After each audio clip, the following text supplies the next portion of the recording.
ప్రపంచవ్యాప్తంగా ఎందరో దిగ్గజ దర్శకులు ఉన్నారు. అకీరా కురోసావా, సత్యజిత్ రే వంటి యోధులు ఉన్నారు. వీళ్ళెవ్వరి మీద ఇప్పటి వరకు బయోపిక్లు తీసిన దాఖలాలు లేవు.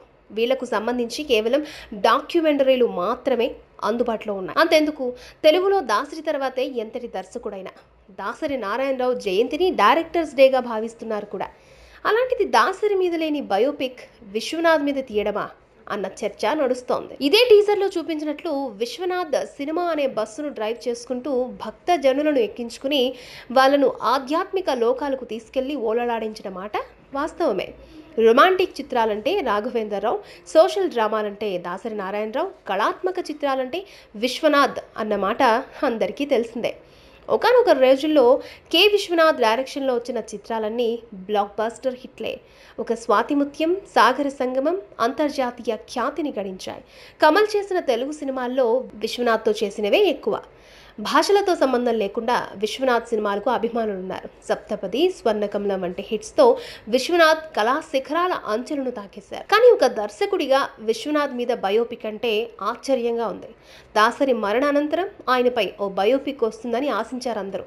కానీ అంతకన్నా ముందే విశ్వనాథ్ జీవించి ఉండగానే బయోపిక్ భాగ్యాన్ని దక్కించుకోవడం ఏంటి? అప్పట్లో 1-2 హిట్స్ తర్వాత సైలెంట్ అయిపోయి సాక్షి లాంటి పత్రికలకు కాలమ్స్ రాస్తున్న జనార్దన మహర్షికి వచ్చిన ఐడియాతో ఈ చిత్రానికి శ్రీకారం చుట్టినట్టు తెలుస్తోంది. మాఘ పౌర్ణమి నాడు విశ్వదర్శనం పేరిట టీజర్ కూడా రిలీజ్ చేశారు. అయితే ఈ టీజర్లో రాధిక, సిరివెన్నెల సీతారామశాస్త్రి, భానుప్రియ, విజేంద్ర ప్రసాద్, బివి పట్టాభిరామ్ వంటి ప్రముఖులతో బయటలు చెప్పించారు. ఇదేం టీజరో అర్థం కాలేదు. ఇప్పటికే ఎన్టీఆర్ కథానాయకుడు డాక్యూ డ్రామాతో ప్రేక్షకులను బొప్పు కట్టింది.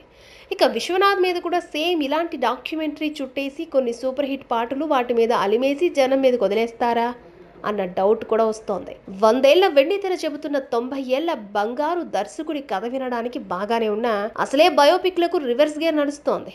యాక్సిడెంటల్ ప్రైమ్ మినిస్టర్, ఠాక్రే వంటి వాటితో పాటు ఇక్కడ ఎన్టీఆర్ కథానాయకుడు కూడా ఫ్లాపే. మహానటి, యాత్ర తప్పించి బయోపిక్లకు పాజిటివ్ బజ్ నడిచిన దాఖలాలు లేవు. ఈ పరిస్థితుల్లో విశ్వనాథ్ బయోపిక్ హిట్ అయ్యే ఛాన్స్ ఉందా అన్న టాక్ కూడా నడుస్తోంది. కారణం, విశ్వనాథ్ నిజ జీవితంలో అన్నేసి మలుపులు, అంతకన్నా మించిన కన్నీళ్ళేం లేవు. దాసరి జీవితంలో అయినా కొన్ని మలుపులు, కష్టాలు, కడగండ్లు, అప్పులు పాలు కావడాలాంటి ట్విస్టులు బోలెడు. విశ్వనాథ్ కెరియర్లో అన్నేసి డ్రామాలుండవు. ఆయన సినిమాలు బాగుంటాయి అన్నమాట వాస్తవమే, కానీ వాటి తాలూకు సస్పెన్స్ ఏముండదు. Feel good movie director cinema hit అయినా ఫ్లాప్ అయినా పెద్ద ఫరక్ పడదు. ఈ పరిస్థితుల్లో ఈ సినిమాల్లో ట్రిగ్గర్ పాయింట్ ఏముంది? మహానటిలో సావిత్రి తన దాన ధర్మాల కారణంగా అన్నీ పోగొట్టుకుని ఆఖర్లో దిక్కులేనిది అయిందన్న పెయిన్ కనిపించింది. యాత్రలో వైఎస్ స్థానిక సీఎం అయ్యేది లేదన్న బాధ తర్వాత రెండోసారి గెలిచాక చనిపోయారు అన్న ఆవేదన ప్రేక్షకుల్లో ఉండడంతో సినిమా నడుస్తోంది. మరి విశ్వనాథ్ బయోపిక్ ద్వారా ప్రేక్షకులను బంధించడం ఎలా? లక్ష్మీస్ ఎన్టీఆర్లా కాంట్రవర్సీస్ చెప్పే పరిస్థితి కూడా లేదు. ఈ సినిమా ద్వారా చేతులు కాల్చుకోవడం మినహా మరేమైనా ఉందా అన్న డిస్కషన్ కూడా స్టార్ట్ అయింది. ఏదేమైనా తెలుగు సినిమా ఇండస్ట్రీకి ఓ జబ్బు ఉందండి.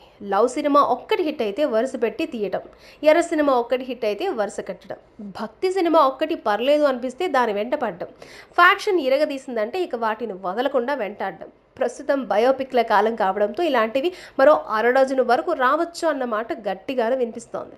రేపో మాపో దాసరి, రాఘవేంద్రరావుల బయోపిక్లు వచ్చిన ఆశ్చర్యం లేదంటున్నారు మన ఇండస్ట్రీ జనాలు.